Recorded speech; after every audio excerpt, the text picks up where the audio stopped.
You got busted. Now what? Believe it or not, most times it's not the end of the world. And in this video, we're gonna use a hunt from last year and walk you through step by step how you can get a shot off even after getting busted. So I set up on one of our favorite frigid forage food plots. Set back in the woods, little micro kill plot, perfect.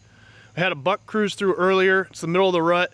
Had high hopes for shooting a buck on this hunt. Well, after a while, I didn't see any bucks, but a doe comes down from atop the hill straight to me. You can tell she's on edge as she's walking into this food plot, so I knew I had to be super careful. As she settled into the food plot, I slowly started to reach for my bow.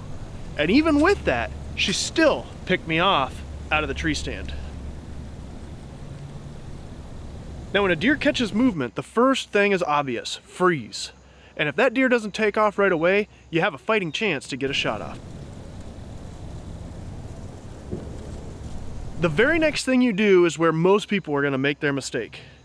When a deer is in this mode, they're gonna try to confirm that threat using another one of their senses, usually their nose. So that's where you'll see them sniffing the air, or if they can't smell anything, and in this case I had the wind in my face blowing over a ridge, so even if she circled me, she'd have a heck of a time smelling.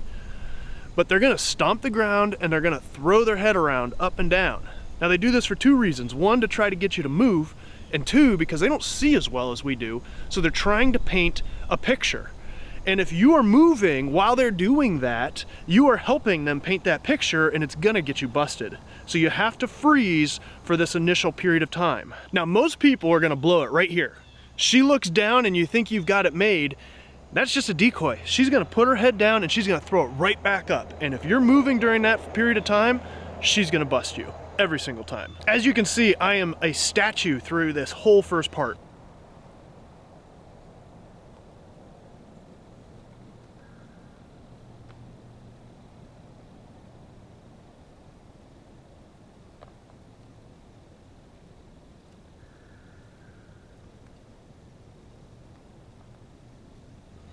Once she starts to settle, that's when you'll see me finish grabbing the bow and start to pull it slowly off of the rest and bring it over in front of me and slowly start to position for the shot.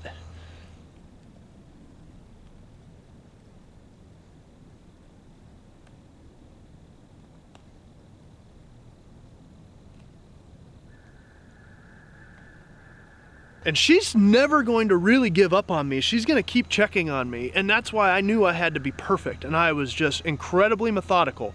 You can get away with movement as long as it is slow and smooth. Now, once I get into position, which takes me a long time in this situation, I personally like to clip my release onto my D-loop, and that way I can hold on to it with my finger behind the trigger, and I can rest my bow on either my leg or the stand in front of me in order to help limit movement because I'm shaking like a leaf. Now this is another key moment. I'm ready for the shot, but I notice that she keeps looking at me more and more, so you'll see me staring at the camera off to the right, and I'm doing this because I want to avoid eye contact. I don't know how you feel about eye contact. Leave us a comment what your thoughts are below. But me personally, I don't like making eye contact if I can help it, especially after I've been busted. So I'm watching her through my camera, and if anything, I'm looking at her through the corner of my eye to try to make sure that I don't bust her right before getting a shot. At this point, I feel like I got it made. I just need her to take a few steps forward so that she'll clear an overhanging branch, and then I'm gonna go for the draw. When she finally makes those steps, I start my draw process. Now it's important, when I get into my draw process, I'm probably not going to stop even if she does look at me, because at that point I'm going to try to go as slow as I can and just pull through it and hope that if she does lock onto me, she stays locked onto me long enough for me to get anchored and release the arrow. It's a fine line between taking risk and being too passive when you get busted like this, and I've learned that I tend to have better luck if I'm more aggressive. Here's an example of a hunt last year where the deer in the back had me pegged, the deer in the front didn't know, and because she had me pegged, I decided to make my draw. Now, my arrow drug on my rest, which actually made a squeaking noise, which made things even worse, and I still got the shot off. So sometimes being aggressive is helpful. All right, now back to this hunt. I finally come to full draw, and at this point, I know I've got her.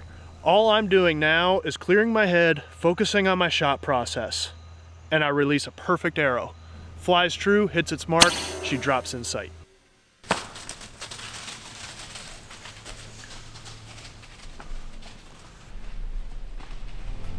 Well, now you know, it's not the end of the world if you get busted.